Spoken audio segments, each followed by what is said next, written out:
உள்ள புயல்.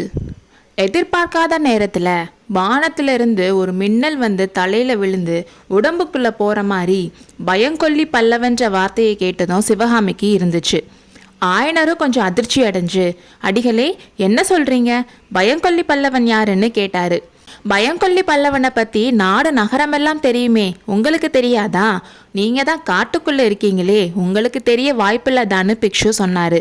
என்ன தெரியாது, யாரை பற்றி என்ன சொல்கிறாங்க, ஒரே மர்மமாக இருக்கேன்னு ஆயனர் கேட்டார். ஒரு மர்மமும் இல்லை, ஊரெல்லாம் தெரிஞ்ச விஷயத்த உங்களுக்கு சொல்கிறேன். மாமல்லன்னு பட்டப்பெயர் வச்சுட்டு இருக்க குமார சக்கரவர்த்தி நரசிம்ம பல்லவனை தான் சொல்கிறேன். அவன் பெரிய கோழை பயந்தாங்குள்ளின்னு எல்லாருக்கும் தெரியுமே. பாதாபி சைன்யம் படையெடுத்து வராங்கன்னு முதலாக கேள்விப்பட்டப்பவே மாமல்லனுக்கு உடம்பெல்லாம் நடுங்கி மயங்கி விழுந்துட்டானா. அதுவும் அந்த டைம்ல அரண்மனை அந்த புறத்துல வேற இருந்தானாம். ஏன் சக்கரவர்த்தி மாமல்லனை போருக்கு கூட்டிட்டு போகலன்னு நினைக்கிறீங்க? ஏன் கோட்டையை விட்டு மாமல்லன் வெளியில வரக்கூடாதுன்னு சொல்லிட்டு சக்கரவர்த்தி போர்க்களத்துக்கு போனாருன்னு நீங்க கேள்விப்படலையான்னு கேட்டாரு. பொல்லாத பிக்ஷுவே, எப்படிலாம் அவதூறு பேசுறீங்க? 18 வயசுக்குள்ள தென் நாட்டுல இருக்க பெரிய பெரிய மல்லர்களை எல்லாம் வெற்றி பெற்று மகாமல்லன்னு பட்டம் வாங்கின மாவீரனை பத்தி இப்படி சொல்ல உனக்கு நாக்கு கூசலையான்னு கொஞ்சம் கோபமா தான் ஆயனர் கேட்டாரு. சிற்பியாரே, இந்த விஷயமெல்லாம் உங்களுக்கு தெரியாதுன்னு எனக்கு தெரியாது. பெரிய இடத்து சமாச்சாரம் நமக்கு என்ன கவலை? ஆனா நான் பொய் சொல்றேன்னு நீங்க நினைக்கிறனால சொல்றேன், கேளுங்க. அந்த மகாமல்லன் பட்டமெல்லாம் சும்மா. நரசிம்மர் கிட்ட மோதுறதுக்கு முன்னாடியே எல்லா மல்லர்கள் கிட்டையும் தோத்து போயிடணும்னு சொல்லிட்டாங்களாம். இப்படிலாம் செஞ்சாவாது பிள்ளைக்கு வீரமும் தைரியமும் வராதான்னு சக்கரவர்த்தி பார்த்தாரு. பாவம், அது பிரயோஜனப்படலை. யுத்தம்னு சொன்னதும் நடுங்கிட்டான். ஊரா பாரத மண்டபம் கட்டி மகாபாரதம் படிக்க ஏற்பாடு பண்ணியிருக்காரே சக்கரவர்த்தி, எதுக்குன்றீங்க? முக்கியமா அவரோட மகனை நினைச்சுதான். அடிகளை நிறுத்துங்கன்னு ஆயனர் சொன்னாரு.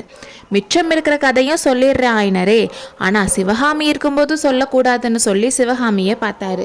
சிவகாமிக்கு 7-8 வயசு இருக்கும்போது ஒரு தடவை தேன்கூட்டில் கையை வச்சிட்டான். உடம்பெல்லாம் தேனி கொட்டிருச்சு. தேனி கொட்டின வழியை விட 1000 மடங்கு வழியை இப்போ நாகநந்தி நரசிம்மரை பற்றி சொல்கிறப்போ அனுபவிச்சுட்டு இருந்தா. உங்கள் மக இருக்கும்போது சொல்லக்கூடாதுன்னு பிக்ஷு சொன்னதும் இதுதான் சமயம்னு நினச்சி சட்டுன்னு எந்திரிச்சு போயிட்டா. சிவகாமியோட பாதங்களை கதவு கடியில் இருந்த சின்ன கேப்பில் பார்த்துட்டு வேணும்னே சத்தமாக பேசினாரு பிக்ஷு.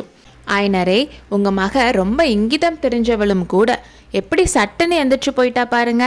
நான் என்ன சொல்ல வந்தேன்னா, சக்கரவர்த்திக்கு மாமல்லனை நினச்சி இன்னொரு கவலையும் கூடவான். மாமல்லன் மாதிரி இவ்வளோ சின்ன வயசுலேயே ஸ்திரீலோனன் ஆனவன் யாரும் இல்லையா.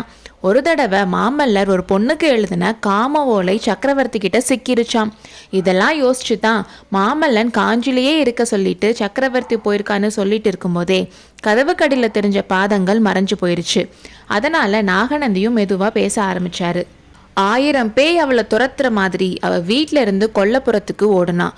ஓடி ஓடி களைச்சு போய் ஒரு மரத்தடியில் உட்கார்ந்தான். அவளுக்கு பின்னாடியே மானும் கிளியும் வந்துச்சு. அதுகளை பார்த்ததும் சிவகாமி திட்டி விரட்டி விட்டுட்டா. திடீர்னு தாமரை குளக்கரையில் மகிழ மர பொந்தில் இருந்த ஓலைகள் ஞாபகம் வந்துச்சு. அந்த ஓலைகளை எடுத்து நெருப்பில் போட்டு சாம்பல் ஆக்கினோம்னு நினச்சி ஓடுனான். அங்கே போய் மரப்பொந்துக்குள்ளே கையை விட்டா. கையை விட்டு தேடி பார்த்தா அங்கே வச்சுட்டு போன ஓலைகள் ஒன்று கூட இல்லை. அப்போ ஓலைகள் எல்லாம் எங்கே போயிருக்கும்? சிவகாமி மகிழ மரத்துக்கிட்ட ஓடி வந்துட்டு இருந்தா அதே நேரத்தில் தாமரை குளத்தோட இன்னொரு கரையில் இருந்த காட்டில் பிக்ஷுவும் வேகமாக வந்துட்டு இருந்தாரு. பொந்துக்குள்ள கையை விட்டு சிவகாமி வெறும் கையை எடுக்கிறதையும் அவர் பார்த்தாரு. அப்போ சிவகாமி முகத்தில் தோன்றிய வியப்பும் பயமும் பிக்ஷுவுக்கும் எல்லையற்ற ஆச்சரியத்தை உண்டாக்கிற்று என்பது அவருடைய முகக்குறியினால் தெரிய வந்தது. அடுத்த அத்தியாயத்தில் சந்திப்போம்.